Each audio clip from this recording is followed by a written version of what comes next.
因為貓同狗其實都幾唔同。咁佢哋有冇見過面㗎？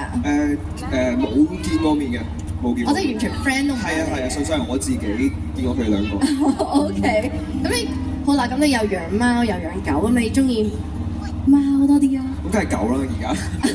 而家就係講中意狗多啲。當然啦，忠誠咯喎，同埋陪伴咯，同埋佢係有陪我一齊拍片嘅。因為我早期拍 cover 嘅時候咧，我係有同 Sola 一齊拍片咯。陣間第一首歌就係我同佢拍嘅第一條片嚟，其實係。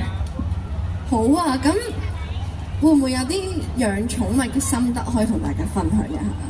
養寵物嘅心得。係啊。我諗係。咁大隻狗應該都好難。我諗係陪伴咯。陪伴。係啊，因為即係咁其實互相嘅，咁佢陪伴我嘅時候，我都要陪伴佢，即係互相陪伴咯。咁佢又唔會咁，即係佢會開心啲咯，我覺得。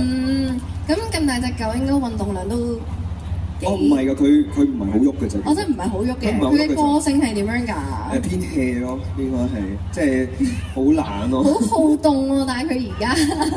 佢而家有啲緊張啫，其實。我有啲緊張。平時就好少喐嘅。咁如果趴喺度，通常都係。咁佢一間係可以喺度陪你一齊。我唔知啊，其實我呢個形式係我第一次啦，即係，但我都覺得幾有趣嘅，我可以同佢一齊喺個台度咁樣，咁所以我都想試下係一個點樣嘅感覺咯。